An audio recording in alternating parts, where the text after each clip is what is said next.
Hey, what's going on out there? I'm sure some of you've heard about the tragic news about the NES Mini being canceled by Nintendo. And basically, I decided to give kind of like an economics background on why that happened, being that I have a degree in economics.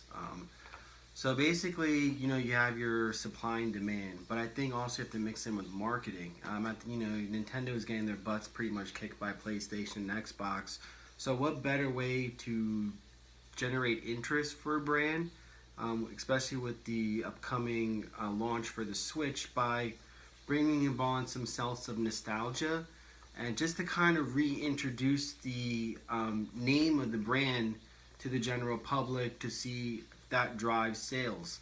So basically, this was a strategic ploy by Nintendo to generate interest in talking about the company to drive sales for the Switch. Obviously, this backfired tremendously with the increase of demand versus what they had supplied.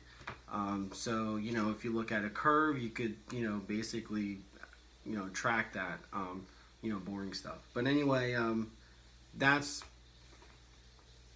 the marketing department should be fired, and all other analysts should be fired because this is the most stupidest thing in the world. But however, there's also great news that Nintendo is tentatively releasing the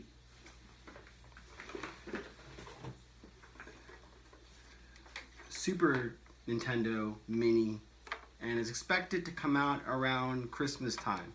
So, what do you think? We're going to see the same thing again from Nintendo? I don't think so. I think they're actually going to follow through with a mass production and to meet the demand for the general public. If they have any common sense or anybody with a fully functional brain, they're probably going to maximize on this opportunity, considering that the fact that the Switch was actually successful, but in comparison to launches by PlayStation and Xbox, it kind of, didn't meet what their analytical team projected it to be. So I predict that that there will be an increase in demand for the Super Nintendo. But here's the thing: now, where the Nintendo release actually, you had those Generation Xers like me that were born and grew up around that time and had that sense of this. They may not have been gamers, and actually that was what the target audience was. They were looking for Gen Xers that weren't gamers to get them back into gaming. So it wasn't for the hardcore gamers or all these people on YouTube posting things and so forth.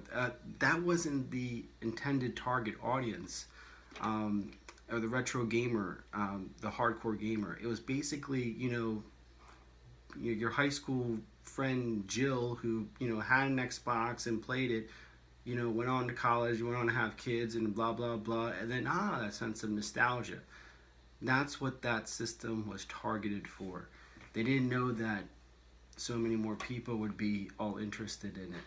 So I feel that the Super Nintendo, while it is going to, be more, better in production to meet the demand, I think that most people have that attachment to to Nintendo, whereas those Generation Xers went off to college or so forth and kind of skipped out on probably one of the best gaming systems of all time, in my opinion. And I think a lot of people would agree with that. So I'm actually looking forward. I mean, I do have a regular NES. I was lucky to get the Mini through, kissing a lot of butt and using my contacts.